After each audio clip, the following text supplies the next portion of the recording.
Assalamualaikum yang dikasihi Tuhan. Hari ini kita akan belajar bersama kebenaran firman Tuhan yang terambil dari Injil Markus.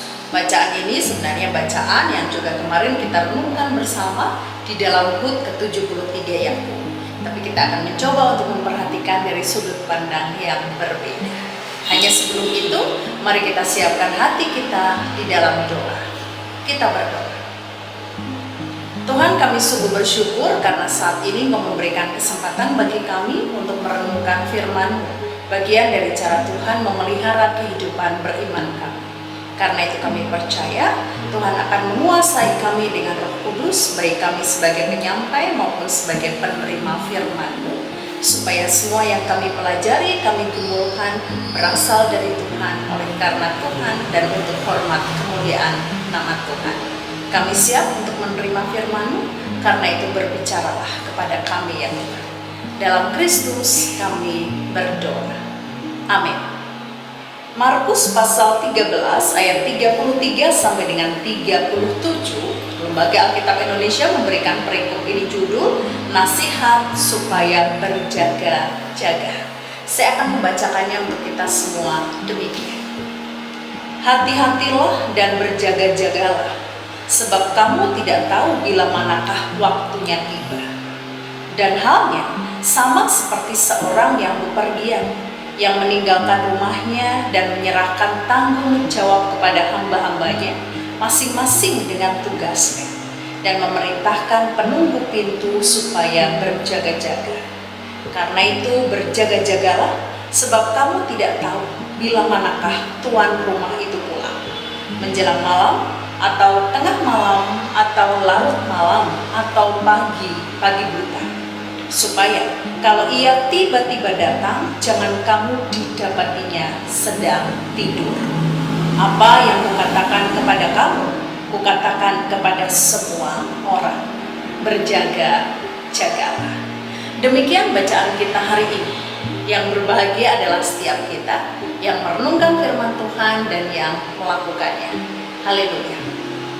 Para warga Yakub yang dikasihi Tuhan, jikalau kita membaca teks ini secara sepintas lalu, mungkin kita akan menduga bahwa orang yang melakukan kegiatan bepergian dalam bacaan kita itu adalah satu orang, dan itu dilakukan dalam jangka waktu yang sama. Sebab di dalam bacaan kita istilah yang dipakai untuk menyebut orang yang bepergian adalah seorang. Selain itu dalam bacaan kita juga tidak ada keterangan waktu dan keterangan tempat yang menunjukkan kapan dan kemana dia pergi. Tetapi kalau perikop ini dibaca oleh sidang pembaca Markus, maka mereka akan menduga dengan cara yang berbeda. Kalaupun memang yang melakukan kegiatan bepergian itu tetap satu orang, karena istilah yang dipakai itu adalah seorang, maka kemungkinan besar kegiatan bepergian yang dilakukan oleh dia dijalankan dalam waktu yang berbeda.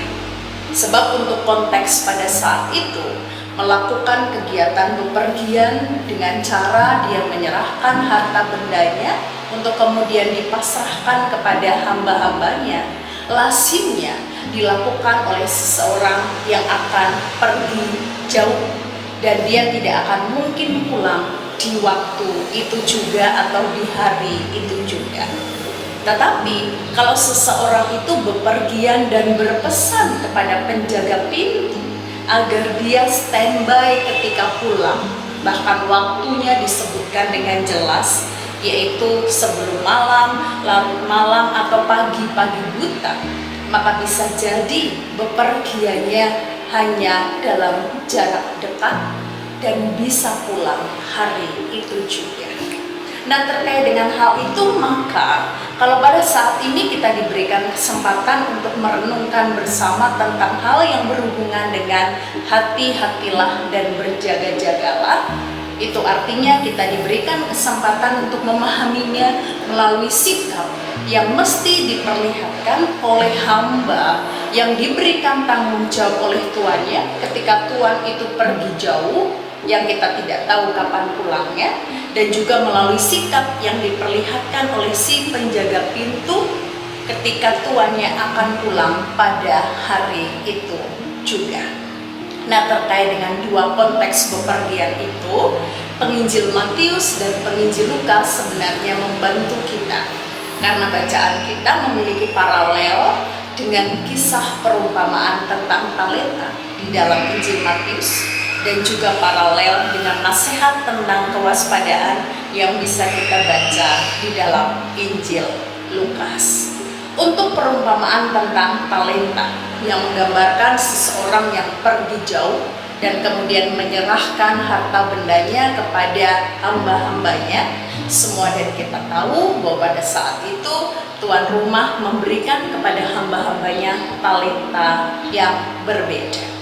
Kepada mereka memang dia tidak langsung menyatakan apa yang menjadi harapannya, tetapi kalau kita mencoba memperhatikan kisah tersebut, kita akan mendapati bahwa ketika si tuan rumah itu memberikan talenta yang berbeda kepada hamba-hambanya, secara tidak langsung dia berharap agar hamba-hambanya itu dapat mengembangkan talentanya itu semaksimal yang bisa dia lakukan.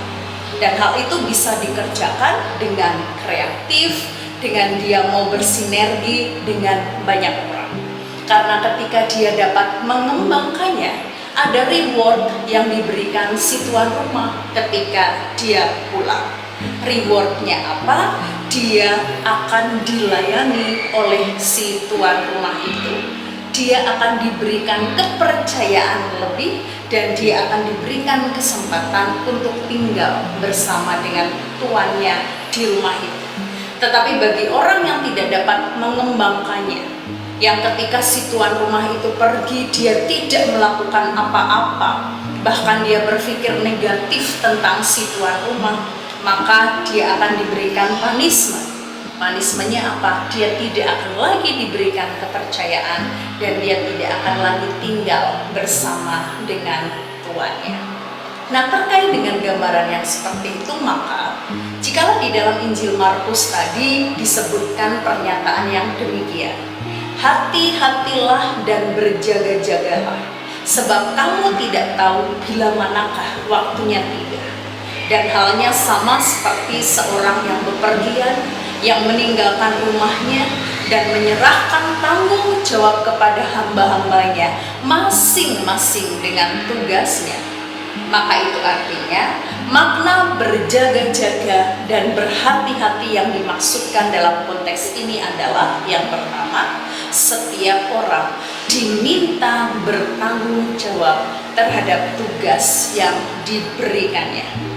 Yang kedua, bertanggung jawab yang dimaksudkan hendaknya diwujudkan dengan kerinduan untuk mengembangkan kepercayaan yang diberikan oleh si pemilik rumah. Dan hal itu akan bisa dia lakukan jikalau dia dapat berani mengambil inisiatif dan kreativitas yang positif juga membangun selama si tuan rumah itu pergi. Sehingga ketika si tuan rumah itu datang, ada hal baik yang bisa dia tunjukkan kepada si pemilik rumah. Itu makna berhati-hati dan berjaga-jaga yang pertama. Sedangkan sekarang makna berhati-hati dan berjaga-jaga di dalam konteks si tuan rumah itu berpesan kepada pemilik rumah agar dia selalu standby menunggunya pulang. Hal itu dimaksudkan adalah agar dia selalu terjaga, selalu waspada, selalu menunggu kapan si pemilik rumah itu pulang. Karena kalau dia kedapatan waspada, dia tidak terlena, dia tidak tertidur, dia tidak seenaknya sendiri, ada reward yang akan diberikan oleh si pemilik rumah. Rewardnya apa? Dia akan memberikan oleh-oleh atau berkat yang sudah dia peroleh ketika dia pergi. Dan kepada hambanya yang selalu terjaga, selalu waspada, selalu standby, si pemilik rumah akan melayani dia. Itu artinya apa? dia tidak lagi akan diperlakukan sebagai hamba, tapi dia diperlakukan sebagai keluarga sendiri. Hanya yang menarik adalah di dalam Injil Markus, waktu berjaga-jaga yang dimaksudkan oleh si tuan rumah untuk si penjaga pintu itu standby disebutkan dengan detail, yaitu menjelang malam, tengah malam, larut malam, dan pagi buta. Kenapa kok penginjil Markus perlu menyebutkan waktu ini secara detail? Bukankah dia bisa saja mengatakan bahwa si penjaga pintu itu harus berjaga-jaga kapanpun pemilik rumah itu pulang? Kenapa harus ada detail waktu yang disebutkannya? Kalau kita memperhatikan bacaan kita tidak akan tahu keterangan terkait dengan hal itu. Tetapi beberapa penafsir membantu kita untuk memahaminya. Dan menurut mereka, keterangan waktu yang disebutkan itu berhubungan dengan situasi-situasi krusial yang dialami oleh Yesus di hari akhir sebelum dia disalibkan. Di mana waktu menjelang malam itu merupakan situasi ketika Yesus mengadakan perjamuan terakhir dengan muridnya. Saat itu kita tahu Yesus sudah mengerti kalau ada muridnya yang akan menyerahkan dia, yaitu Yudas. Tapi kepada Yudas, alih-alih Yesus mengusirnya, justru dia memberikan potongan roti yang pertama kepadanya. Hal itu dilakukan Yesus bukan sekedar untuk menginformasikan kepada murid yang lain tentang siapa yang akan menjual dirinya atau yang akan menyerahkan dirinya, tetapi untuk menunjukkan kepada Yudas bahwa sekalipun dia merencanakan sesuatu yang tidak baik kepada Yesus, Yesus tetap menganggap dirinya istimewa. Saudara tentu akan melakukan hal yang sama kok ketika saudara misalnya berulang tahun atau di hari istimewa. Potongan roti yang pertama diberikan kepada siapa? Tentu kepada orang yang menurut kita paling istimewa. Itu yang dilakukan oleh Yesus di menjelang malam. Sedangkan di tengah malam kita tahu itu adalah momen ketika Yesus ada di Taman Getsemani, momen ketika Yesus gentar dan takut. Makanya Yesus meminta 3 orang muridnya untuk menemani dia. Tetapi apa yang dilakukan oleh mereka, alih-alih menemaninya, mereka justru tertidur. Tetapi tetap kepada muridnya yang tertidur itu, Yesus memberikan kekuatan kepadanya.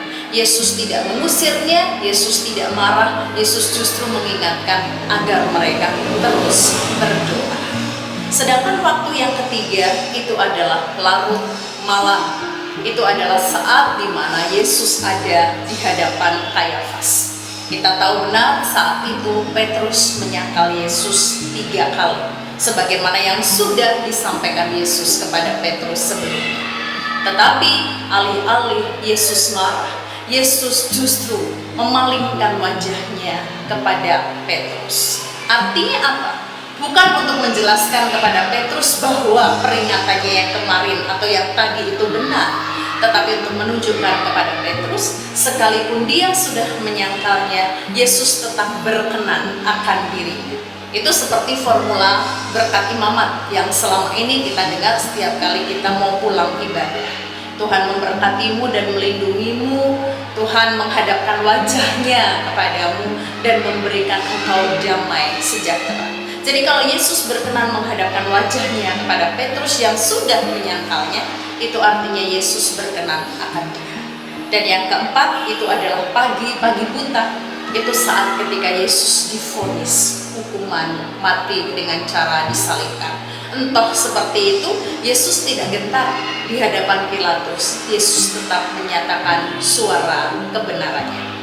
Dengan kata lain, kalau di dalam perumpamaan yang kedua di sana dikatakan bahwa si penjaga pintu itu harus selalu standby, selalu waspada menunggu si pemilik rumah itu pulang.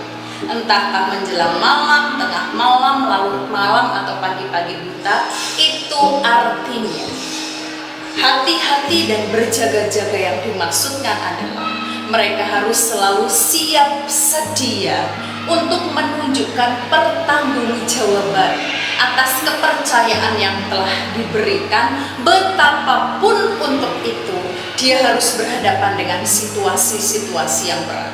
Betapapun dia harus berhadapan dengan orang yang mungkin akan menjualnya, betapapun dia harus berhadapan dengan kenyataan kalau dia sendiri karena teman-temannya tidak peduli akan dirinya, atau ketika dia harus berhadapan kalau dia tidak diakui oleh temannya, atau bahkan kalau dia diperhadapkan dengan pengadilan, dia tetap harus siap dan menyatakan suara kebenaran. Nah, para warga Yakub yang dikasihi Tuhan, bacaan kita ini lazimnya kalau dalam kehidupan bergereja, dalam lingkaran kalender gerejawi, itu kita gumuli setiap kali Advent. Tetapi pengurus Yakub mengajak kita untuk menggumulinya dalam situasi saat ini, minggu pertama Februari, yang juga saat dimana Yakub merayakan ulang tahunnya. Itu tentu bukan secara kebetulan, tapi melaluinya kita diingatkan bahwa sebagai hamba Tuhan yang telah diberikan kepercayaan untuk menjaga miliknya Tuhan, kita diberikan kesempatan untuk dapat mengembangkan inisiatif kita, kreativitas kita, demi dapat mengembangkan kepercayaan yang telah diberikan oleh tuan rumah itu. Dan ketika kita melakukannya, kita harus melakukannya dengan totalitas. Betapapun untuk itu, kita diperhadapkan dengan situasi yang mudah. Kita harus terus memberikan yang terbaik. Kalau kita bisa memberikan 100%, beri 100%. Jangan 50%, apalagi 25%, kecuali saudara orang yang setengah-setengah. Ketika Tuhan memberikan kepercayaan kepada kita dimanapun kita berada, itu artinya Tuhan tahu kapasitas kita di situ. Kembangkan secara kreatif. Ketika tuan rumah itu pergi, dalam tanda petik, itu artinya dia memberikan kepercayaan kepada kita untuk kita mengembangkan diri. Jangan merasa seperti wong legan yang boleh momongan, yang tidak mau bergerak karena merasa seperti ini saja sudah cukup. Justru ketika kita diberikan kepercayaan, ayo do the best, lakukan itu dengan hati dan dengan cinta yang besar. Kalaupun kita melakukan itu, tetap saja ada orang yang akan menikam kita dari belakang, yang akan menyangkal kita, akan meninggalkan kita, bahkan kita harus dibiarkan seorang diri. Dan untuk itu bahkan kita harus berhadapan dengan pengadilan. Tuhan katakan kita harus tetap terjaga, kita harus tetap standby, karena ketika kita bisa melakukannya, kita tetap baik kepada mereka. Ketika tuan rumah itu pulang, kita akan diberikan reward, kita akan dilayani, diberikan kepercayaan lebih, dan menjadi anggotanya. Dan kiranya sikap berhati-hati dan berjaga-jaga yang seperti itu yang bisa dilakukan oleh keluarga Yakub dimanapun saudara ditempatkan oleh Tuhan, sehingga Yakub sungguh semakin akan bersinar, akan menjadi yayasan dan komunitas yang menampakkan kasih dan kepedulian kepada sesama, sehingga nama Tuhan senantiasa dimuliakan. Tuhan memberkati kita semua. Amin. Kita berdoa. Tuhan, kami sungguh bersyukur untuk firman yang telah Engkau berikan bagi kami. Bantu kami menunjukkan sikap berhati-hati dan berjaga-jaga yang benar ketika Tuhan memberikan kesempatan kepada kami untuk berkarya di Yakub, sehingga melaluinya kami sungguh dapat disebut sebagai hamba yang bahagia, hamba yang setia, hamba yang layak mendapatkan berkat dari Tuhan. Ketika kami berada dalam ketidakmudahan saat kami menghadapi situasi-situasi kelam, seperti situasi menjelang malam, tengah malam, larut malam, atau pagi-pagi buta, bantu kami menjalaninya dengan setia, sebab Tuhan yang sudah mengalaminya lebih dulu pasti akan memampukan kami untuk kami mengerjakannya. Terima kasih Bapa, di dalam Kristus kami berdoa. Amin.